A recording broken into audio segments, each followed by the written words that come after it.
Энэ жил манай улсын их хурлын байгаль орчин уур амьсгалын өөрчлөлтийн яамны эрх зүйн шинжилгэлийн хүрээнд манай ус цагуур орчин хэн шинжилгээний тухай хуулийг шинжилнэ хариулж улсын их хурлд өргөн барихаар төлөвлөгөөнд тусгацсан байгаа.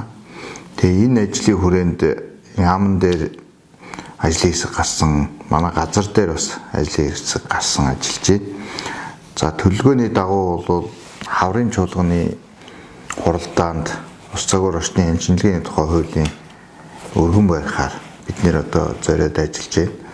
За манай хоёр яам газар дээр гарсан ажлын хэсгүүд ойрын хугацаанд юу хийж ийн гэхээр салбарын албаа хаагчдаас ус цагуур орчны хэн шинжилгээний тухай хуулинд зайлшгүй оруулах шаардлагатай саналуудыг аваад нэгтгэж байгаа.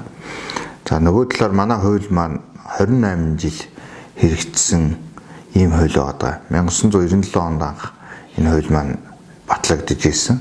Үүнээс хойш бол яг манай салбарын яам болон мэргэжлийн байгууллагын хувьд ус цагуур орчны хэн шинжилгээний тухай хуулинд бол нэмэлт өөрчлөлт оруулах санал гаргаж ерөөсөө хийгдээгүй.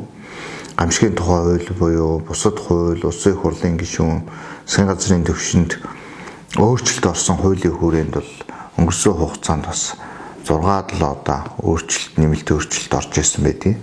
За энэ нэмэлт өөрчлөлтүүд нь бол ялангуяа хамгийн их буюу 17 оны үед бол гамшигын тухай хууль шинжилэн батлагдсантай холбогдуулж манай хуулинд бол нэлээд олон өөрчлөлт орсон байдаг юм аа.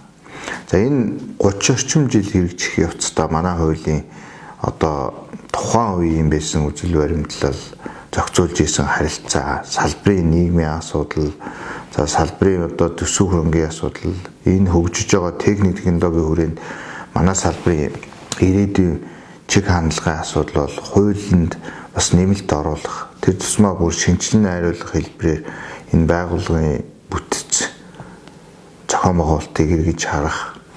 За үйл ажиллагааны цар хүрээг нь бас илүү иргэд олон нийт үйлчлүүлэгчид хүртээмжтэй болгох, технологийн шинжилгээг дэлхийн цагуурын байгууллага, бусад мэргэжлийн байгууллагын төвшөнд бас хүрэхэд томоохон хөшүүрэг болох үеж санхүү, хөрөнгө оруулалтын асуудлыг хуульчлах гэд олон асуудал бол тулгараад байгаа.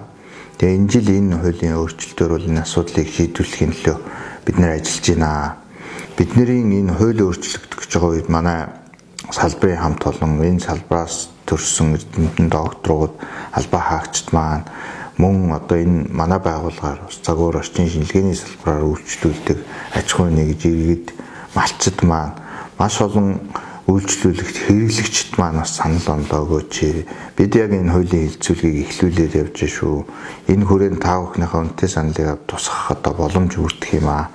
Тийм учраас энэ хуулийн хэлцүүлгийг шинжилсэн найруулга, үзэл баримтлал, энэ саналуудыг нэгтгэх ажил, боловсруулах ажлыг хийж байгаа ажлын хэсгийн хувьд бол та бүхэндээ энэ ажлын хүрээнд санаачлал гаргаж ажиллаач. Биднэрт үнэтэй санал хариулаач гэж бас өсөж байгаа.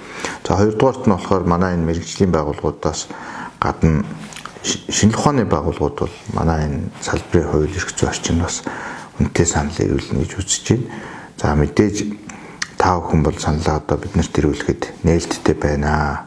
Тэгээ энэ бол нэлээд олон асуудлыг тусгаад энэ хавардаа багтаагаад бид нэр анхны үзэл баримтлал хуулийн төслөө бэлэн болгох чинь энэний дараа бас өргөн хүрээтэй хилцүүлгийг зохион байгуулнаа. Тэгэхээр урьдчилж одоо энэ хууль шинжилэн хариулах ажил эхэлж байгаатай холбогдуулаад та бүхэндээ ингээд анхны одоо мэдээллийг хүргэж байна. Энэний дагуу одоо санал хариулъяасай гэж хүсэж байна.